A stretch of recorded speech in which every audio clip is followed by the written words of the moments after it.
अस्सलाम वालेकुम। पाकिस्तान में जो बलूचिस्तान के हालात हैं और जो इस वक्त केपी के बाद इलाकों की सूरत हाल है, उसके ऊपर हमारे जो बड़े सियासी रहनुमा हैं उनके ऊपर बहुत भारी जिम्मेदारी आयद होती है। नवाज़ शरीफ हों या आसिफ अली जरदारी हों, इन दोनों का इस वक्त फ़र्ज़ ये है कि जाके कोयटा में बैठ जाएं और तब तक वहाँ से उठे नहीं जब तक इन मसलों का हल न ढूंढ लें। दो हिस्से करने पड़ेंगे। एक हिस्सा होगा आपका काइनेटिक कि वो लोग या वो ग्रुप्स या वो जत्थे जो दहशत गर्दी पे मुसर हैं या जिनको फ़ॉरेन फंडिंग है, जिनके हाथ में बंदूक है और उसको छोड़ने पे आमादा नहीं है, वहाँ तो आपको मिलिटरीली उन लोगों से डील करना पड़ेगा। लेकिन जो बड़ा मसले का हल है वो आपको सियासी बातचीत से रास्ता निकालना पड़ेगा, हिकमत और दानाई के साथ। वहाँ पर इन दोनों बड़े हमारे सियासी रहनुमाओं का एक रोल है।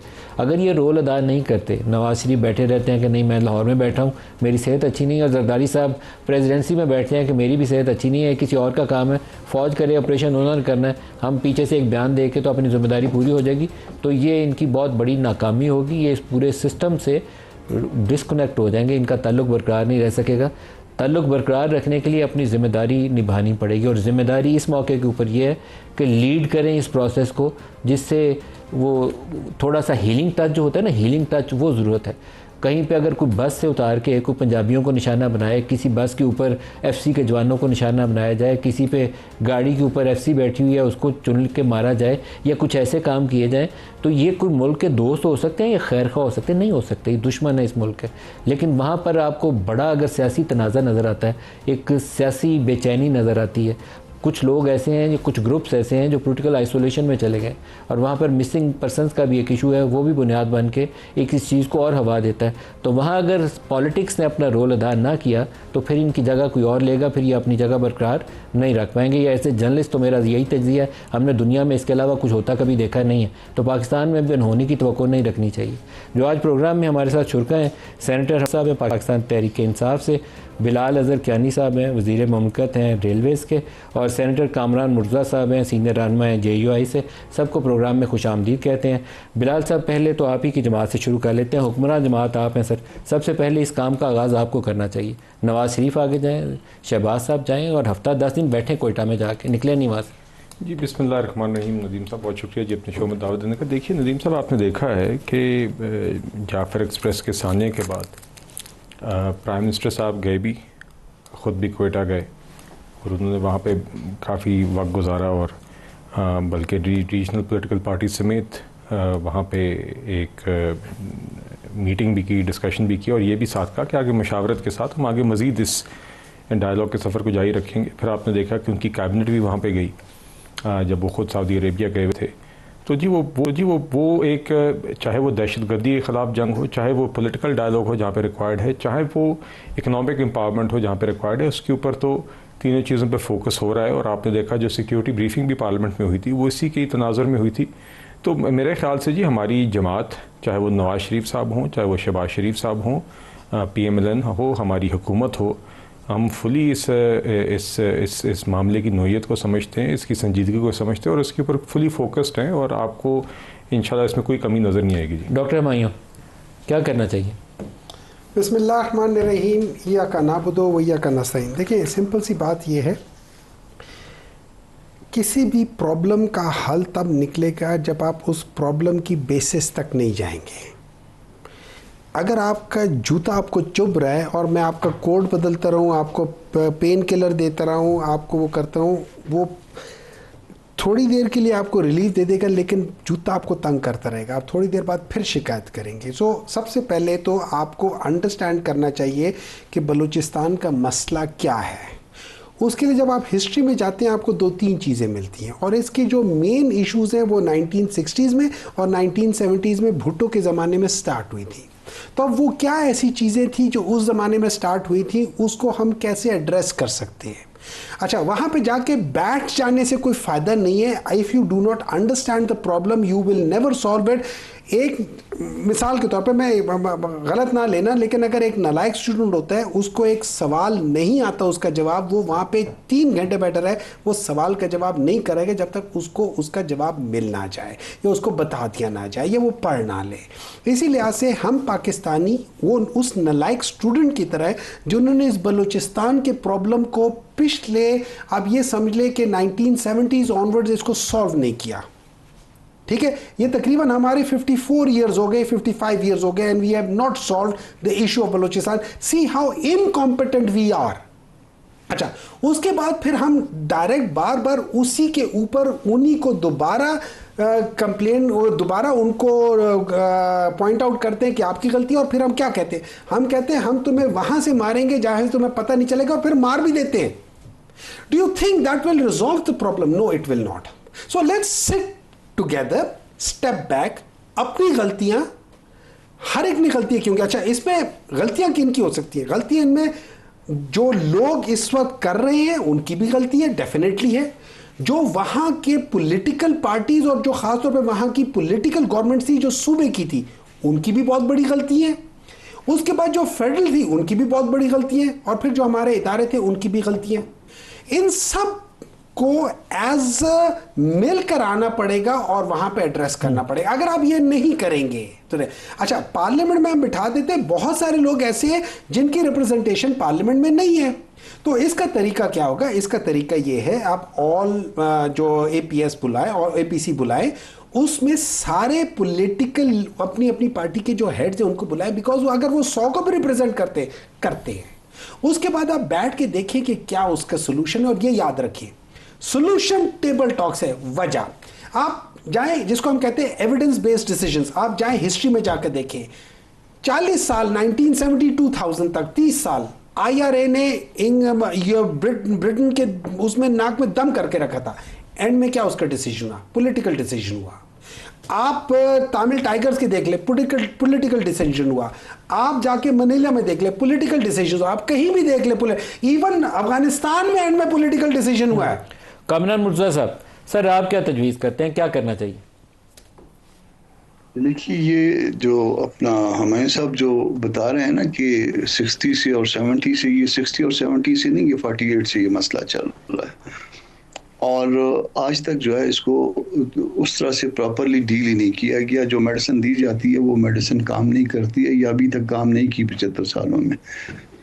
इस वक्त आप कह रहे हैं ना, आपकी तजवीज़ थी कि जरदारी साहब भी आके बैठे और मियाँ साहब भी आके बैठे। आज का जो प्रॉब्लम है, ताज़ा प्रॉब्लम जो है तो ये सारा एक दूसरे का तसलसल है। आज का ताज़ा जो प्रॉब्लम है वो जिन्होंने दर्द दिया उन्हीं से दवा आप ले रहे हैं।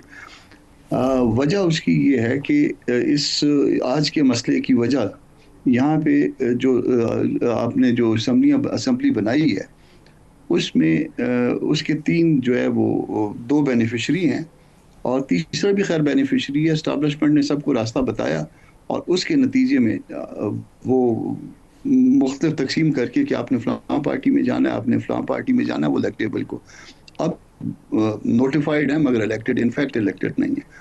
नतीजा ये है कि ये अपने इलाकों में भी जाने के काबिल नहीं है। वो एक होती है कि वो हीलिंग का जो प्रोसेस होता है कि आप और कुछ भी नहीं कर पाते, तो स्टिल जो है ना, चूंकि आप नुमाइंदगी कर रहे होते हैं तो वो फिर मामले को किसी न किसी तरह से सुलझा लेते हैं।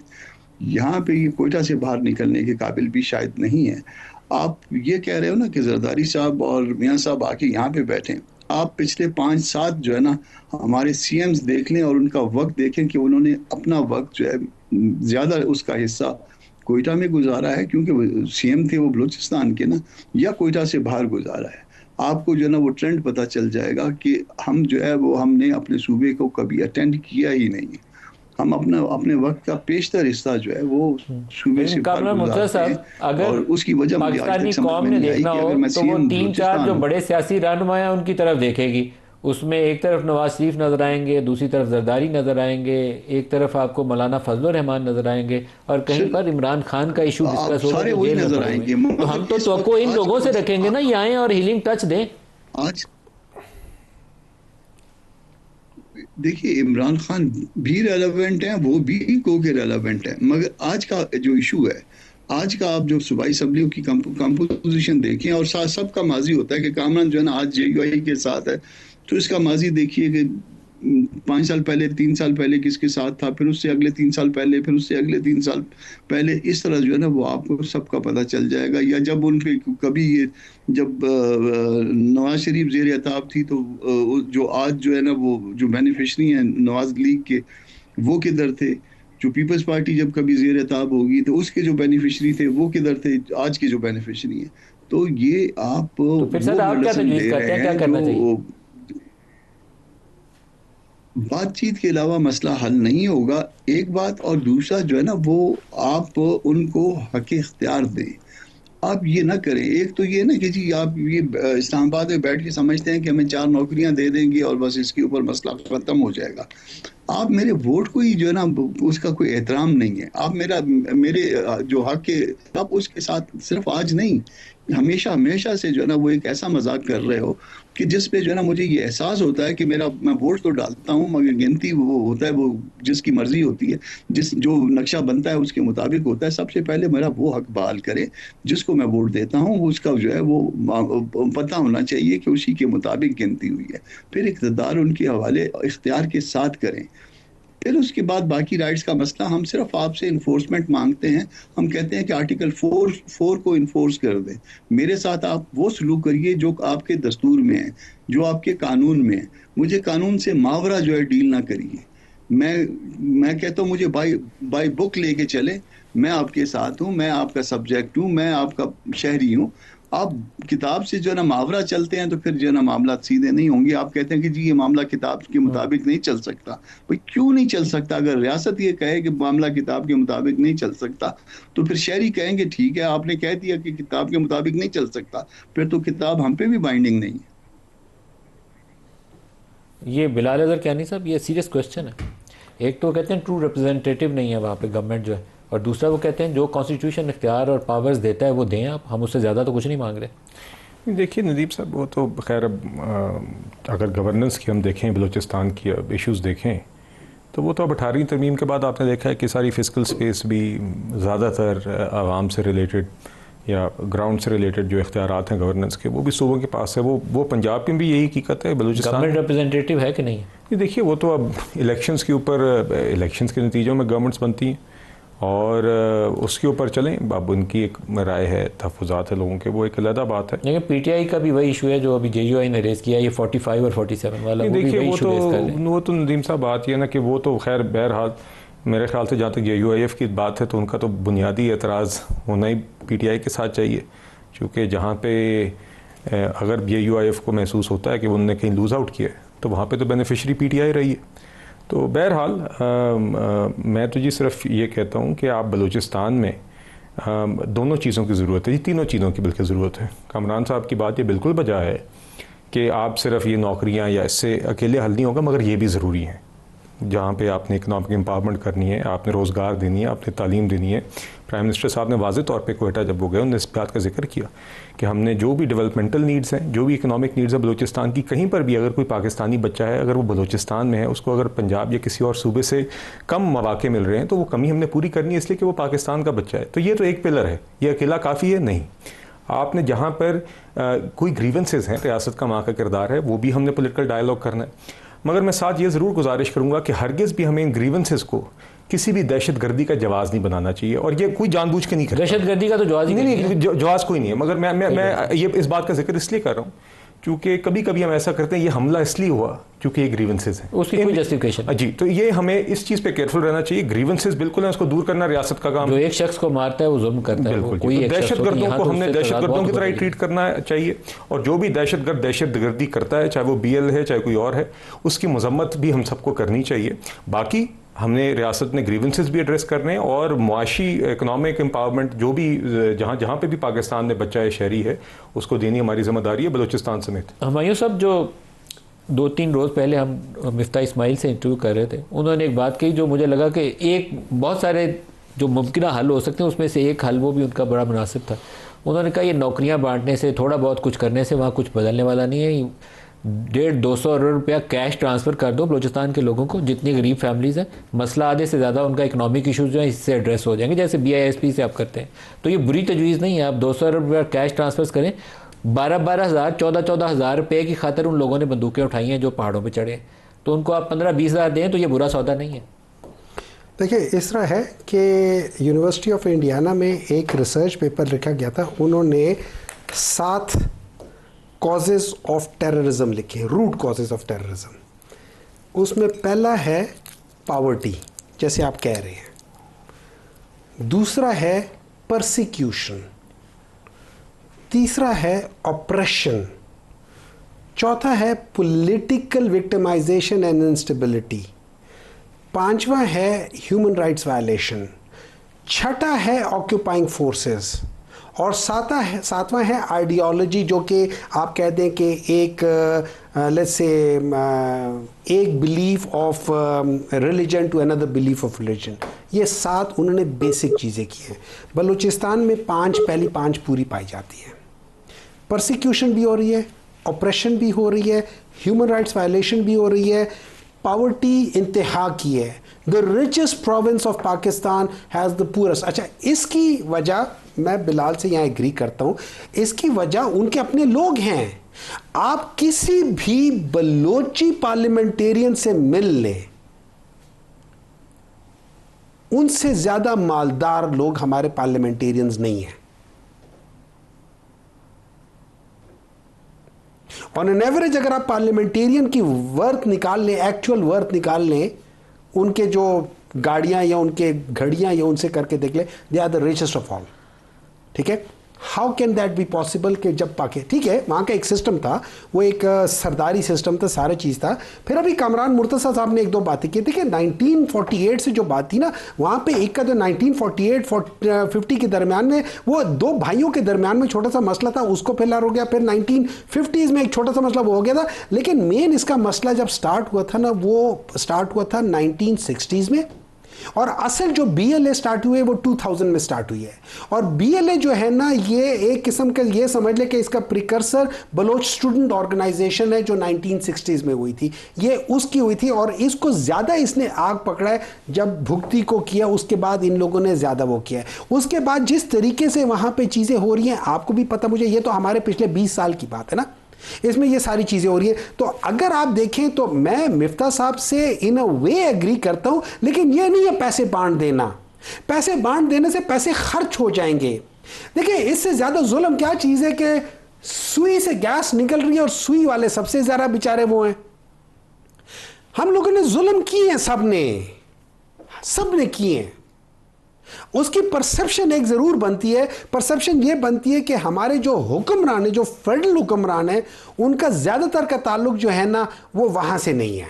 बलूचिस्तान से भी आए हैं, तो उनका जो काम अपने बलूचिस्तान के ऊपर तवज्जो देना था, उन्होंने तवज्जो दी। अच्छा, दूसरा देखिए ना, चीफ मिनिस्टर के ऊपर जो अब एक और चीज है ना, मुझे ज्यादा टाइम कोटा से बाहर जाते हैं। ये बाप पार्टी जो आज बनी है और सब कहते हैं हम बाप हैं, ये कौन थे? ये PMLN वाले थे ना। 18 से पहले गायब हो गया अचानक और बाप पर रातों रात बन गई। ये आपकी जमात को हुकूमत दिलवाने के लिए इनकी हुकूमत गिराई गई थी, तो फिर बाप पार्टी बनी थी। मैं आपको अपना मौक़िफ़ बता देता हूं। PTI was in 2018, in my opinion, PTI was going to gain simple majority। उनसे बैलेंस ऑफ पावर शिफ्ट करने के लिए इन सबको बनाया गया था। कामरान मुर्तज़ा साहब, कोई प्रैक्टिकल तजावीज़ कहाँ से आएंगी? APC बुलाएं, उसमें बैठ के तजावीज़ आ जाए, जहाँ पोलिटिकल प्रोसेस आगे चले। अभी पोलिटिकल प्रोसेस आपका कहीं नहीं चल रहा। माजरत के साथ जो पॉलिटिशियंस हैं वो फैसला लेने की मुझे पोजीशन में ही नज़र नहीं आते। वो देख रहे हैं कि कहीं और से फैसला हो जाएगा, वहीं कुछ कर लेंगे। ऐसे काम आगे नहीं बढ़ सकता। देखिए, हमने ये जो सिक्योरिटी कमेटी वाली मीटिंग थी वो कोई संजीदगी के साथ बुलवाई थी क्या? उसमें आपने कोई संजीदा कोई चीज़ देखी है? कोई ऐसी बात कि जिससे कोई पता चल रहा हो कि आपने अख्तर पे जो ना पूरा जोर लगाया हो, महमूद खान पे पूरा जोर लगाया हो कि आ जाएं, आपने PTI पे पूरा जोर लगाया हो, जाके उनके घर बैठ जाए कि मिन्नत करके उसको कि भाई नहीं, तुम लोगों ने बाईकाट किया, हम तो नहीं छोड़ते, तुमने आना पड़ेगा। कोई मिन्नत करते, कोई ज़बरदस्ती करते, कोई थोड़ी को हाथ लगाते, ज़बरदस्ती लेके आते इनको और इनको बिठाते और इनकी इनपुट लेते। ये आज अख्तर को आपने उस मीटिंग में ज़बरदस्ती नहीं बुलाया, आज वो जो है ना वो लॉन्ग मार्च पे बलूचिस्तान में निकला हुआ है। तो आप ख़ुद जो है ना वो आपकी संजीदगी जो है या गैर संजीदगी ये वाज़े कर रही है कि आप लोगों को किस जगह पे ले जाना चाह रहे हो। अच्छा, उस मीटिंग में हुई, मैं मीटिंग देख के मुझे बड़ी उसमें हैरानगी हुई है। मीटिंग के बाद मीटिंग हो गई, मीटिंग ख़त्म हो गई, आपने एक डिक्लेरेशन पढ़ दिया और आपने किसी पार्टी से, उसमें अपोजिशन की पार्टियां बैठी हुई थी, JUI बैठी हुई थी, ML बैठा हुआ था, डॉक्टर मालिक की पार्टी बैठी हुई थी, किसी एक से भी मशवरा किया आपने उसके लिए? चले बाकी लोग तो बुरे थे, वो नहीं आए, उन्होंने बाईकाट किया, नहीं आए, उन्होंने तय कर लिया कि नहीं आना।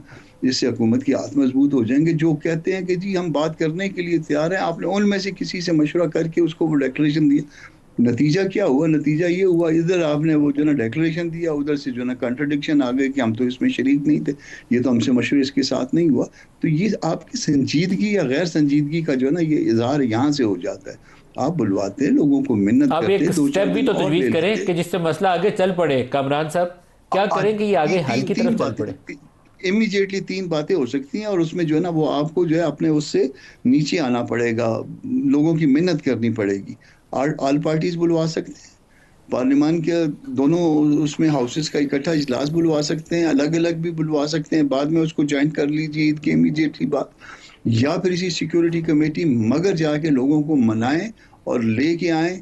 ये बहाना नहीं चलेगा कि फलाना जेल में है, वो कन्विक्टेड है, वो नहीं आ सकता, अख्तर ने इस्तीफा दे दिया हुआ है, वो नहीं आ सकता, महमूद खान जो है वो तैयार नहीं है। ये बहाना नहीं चलेगा, आपको ज़बरदस्ती उनको लाना पड़ेगा, मिन्नत करके लाना पड़ेगा इस वक्त जो है ये। और वो बैठ के उनको कहा कि भाई नहीं निकलना इधर से, एक दिन नहीं, एक हफ्ता पूरा जो ना रेगुलर चलता रहे, बताओ कि मसले का हल क्या है। वो मसले का हल आपको बताएंगे, सारे बताएंगे, और उस पे अमल करिए, बजाय कि किसी को मारने के।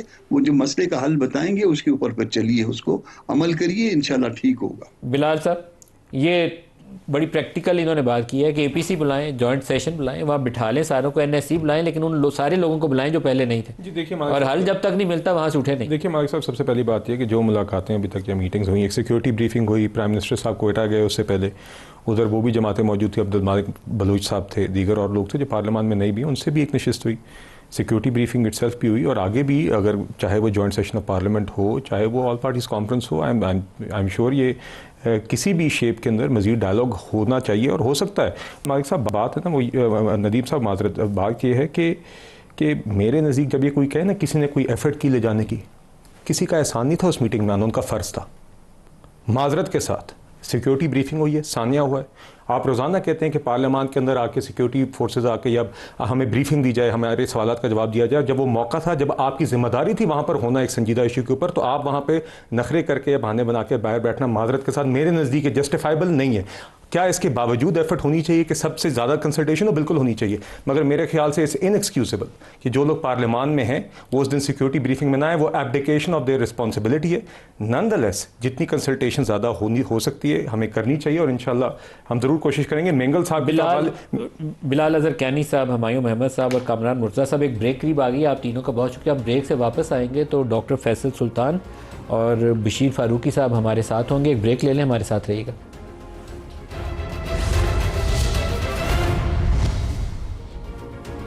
Welcome back. पाकिस्तान में बाज़ इदारे ऐसे हैं कि उन्होंने इंसानी खिदमत में पूरी दुनिया में एक अपना नाम कमाया है, जिसमें शौकत खानम का इदारा शामिल है, अखुव्वत, अल खिदमत, सैलानी वाले हैं, इंडस है, SIUT है, सिंध इंस्टीट्यूट ऑफ यूरोलॉजी।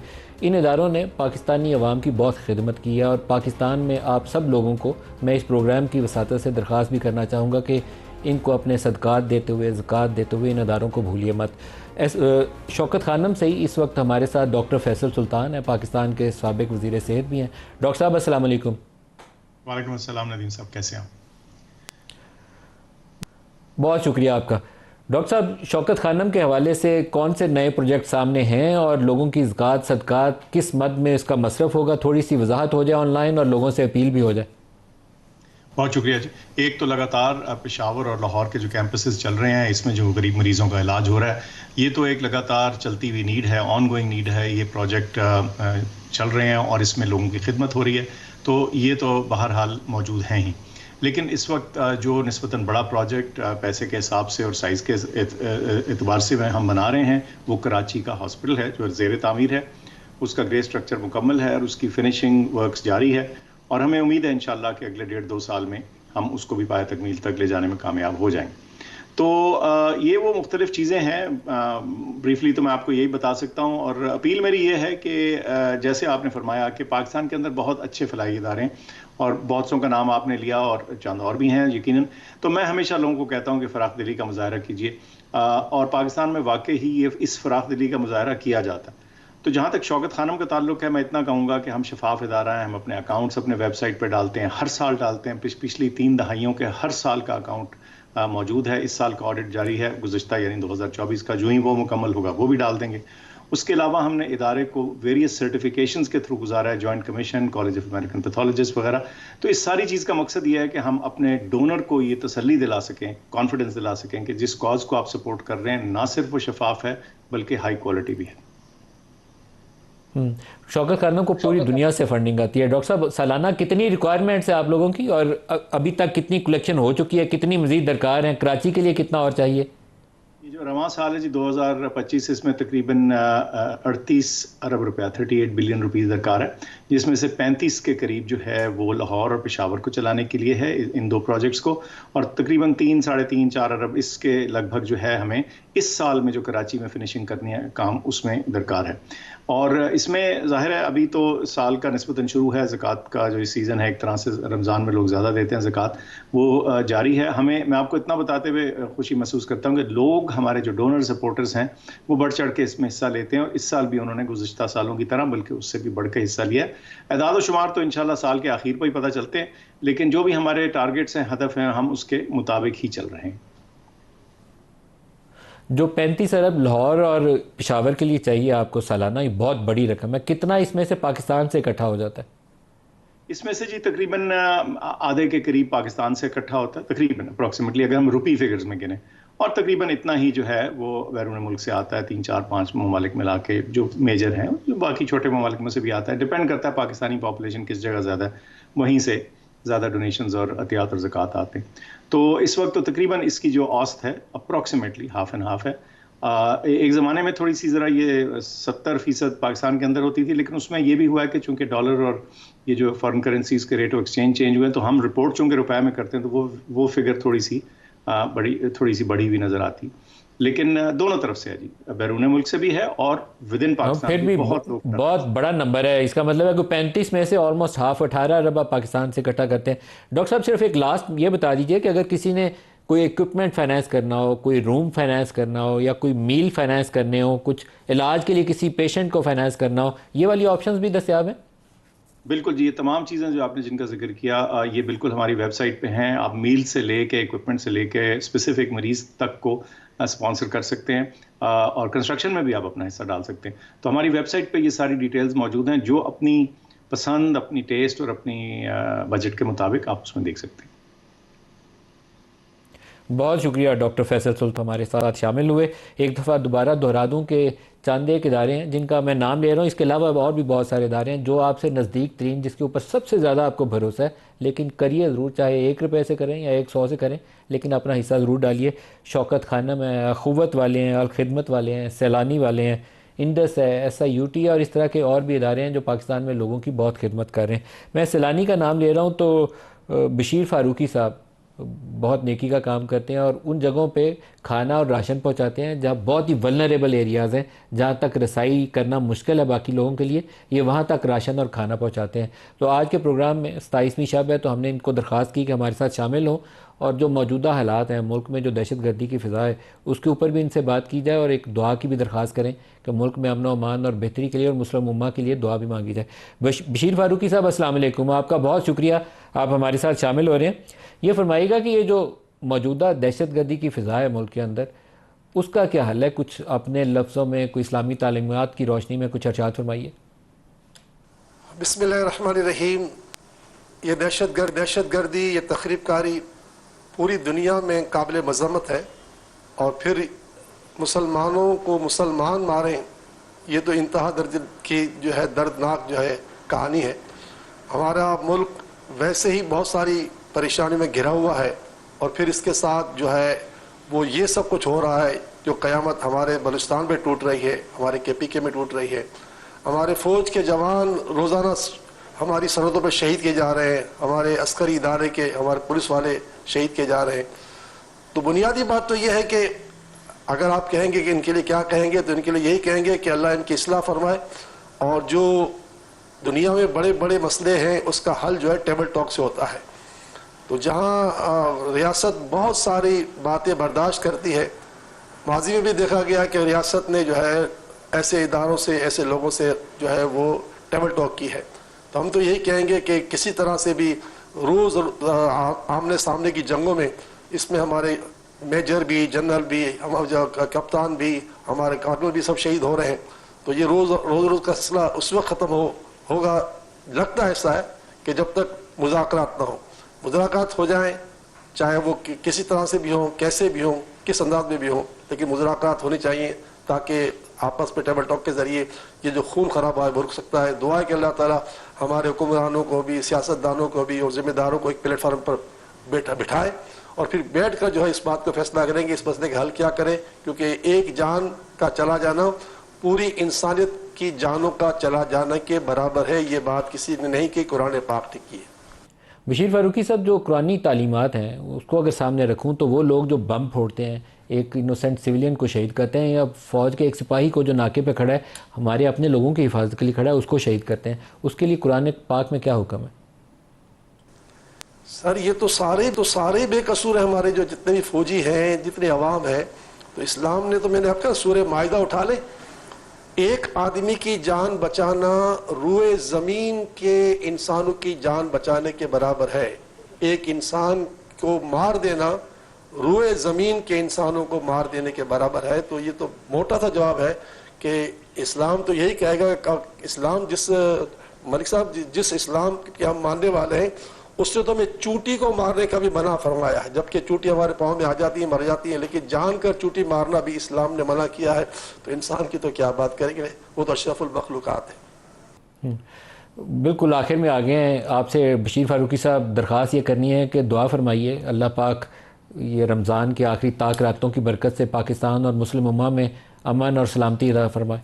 जी बिस्मिल्लाहिर्रहमानिर्रहीम, अल्हम्दुलिल्लाहि रब्बिल आलमीन वस्सलातु वस्सलामु अला सय्यिदिल अंबिया वल मुरसलीन, अल्लाहुम्मा सल्लि व सल्लिम दाइमन अबदन अला हबीबिका खैरिल खल्क़ि कुल्लिहिम व अला आलिहि व अस्हाबिहि व बारिक वसल्लिम। या अरहमर राहिमीन, या अरहमर राहिमीन, या अरहमर राहिमीन, इरहमना इरहमना इरहमना फिद दुनिया वल आखिरा, तवफ़्फ़ना माल अबरार, या अज़ीज़ या गफ़ार या रब्बल आलमीन, या रब्बल अर्शिल अज़ीम, या अल्लाह या रहमान या रहीम, या हय्यु या क़य्यूम।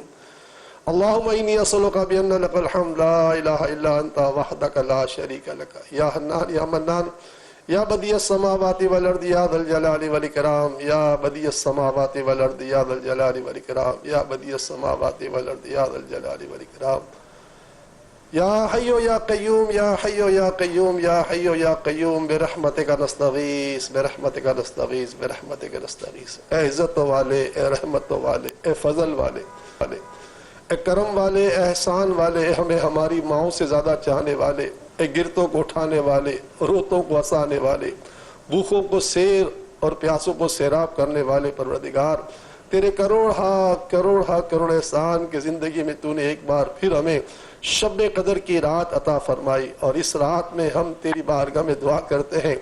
1366 हिजरी में पाकिस्तान जो है वो मारिद वजूद में आया था, क़याम पाकिस्तान हुआ, और आज 1446 हिजरी है।